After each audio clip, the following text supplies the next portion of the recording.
Hello and welcome to a lore introduction and an update on a couple of things that have changed in Orb and Crown. Not very much, but worth going through anyway. Alright, in this update I want to go through the lore that is the Emerald Imperium. And you'll see on the right hand side there the entry that's in the manual, the updated manual, and you can read through that at your own pace. But all you need to know at this stage is that there are three artifacts to this legendary power that has become known as the Emerald Imperium. There is of course a historical background to all of this, but at the moment what has been found is the Scepter of Might, which gives the holder the authority to rule. But what are missing, what are lost and have been lost to antiquity, are the Orb of Dominion and the Crown of Rulership. Now you can see that the color scheme is that greenish emerald color, and that is why it is called that, and that comes about through the magic that elves, of course elves, have put into these objects.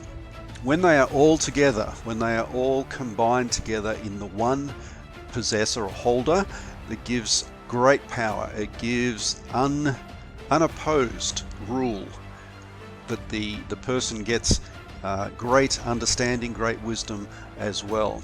So in terms of how this works in the game, basically the Scepter of Might, or the Mithril Scepter as it is now known, has always been, its location has always been known as being in Angford.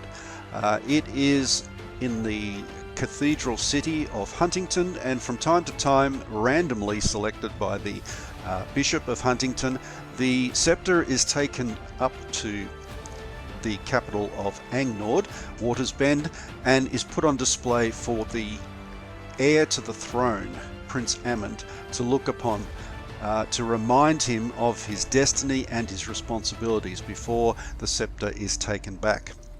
Now as the game or the campaign starts, the scepter is in Watersbend, and that is why the Great Worm, the Dread Worm, Draka, has raised his army to take Watersbend. Of course there is more to it than that, but to get this Scepter of Might with its dragon symbols on it and in it, and all of the power that it represents, and put it into his hoard, is the greatest goal that he has.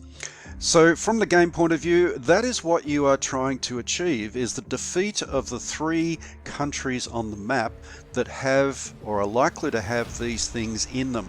Now it is possible that both sides, allies and adversaries, might possess the same object, in the sense that they could both possess the Orb of Dominion at the same time, but only one of them is the real one, because the elves knew that there was going to be trouble if these things fell into the wrong hands, and so they've made duplicates of these particular things.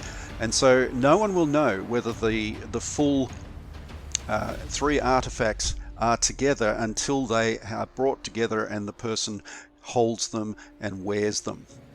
And the countries that need to be defeated are listed now on the map with text that indicates that that's the goal that you have. So down the bottom of that writing there, it says, to possess an artifact, defeat a major country denoted on the map in emerald text, Emerald Imperium artifact. So we'll just go across to the game now, and I'll show you these updates and just mention one other.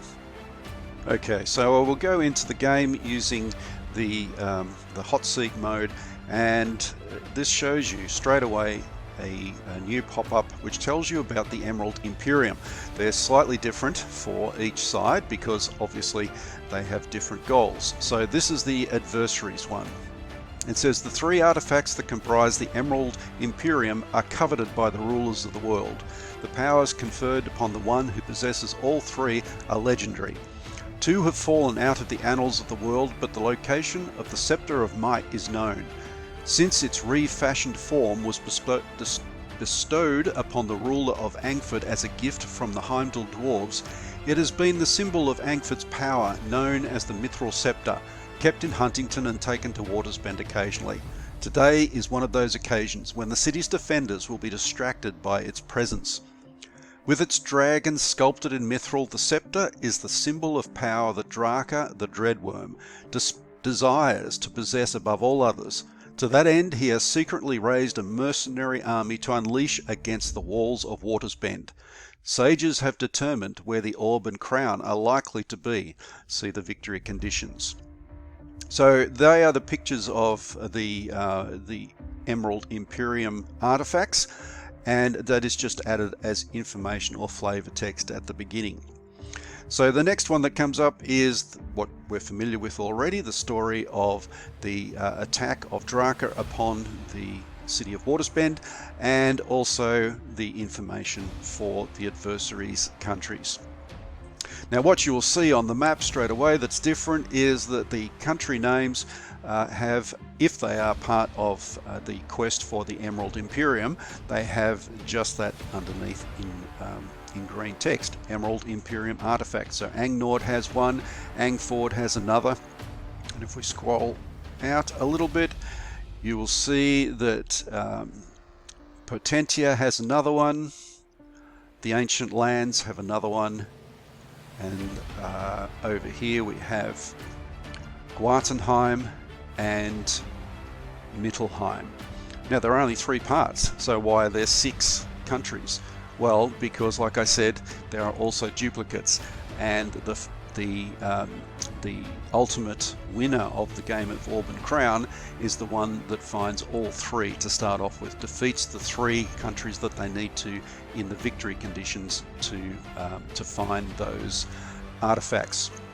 So the victory conditions, if we go to those up here on the right hand side, the victory conditions you can see are for the adversaries to take Militus, the capital of the Ancients, Water's Bend and Castile.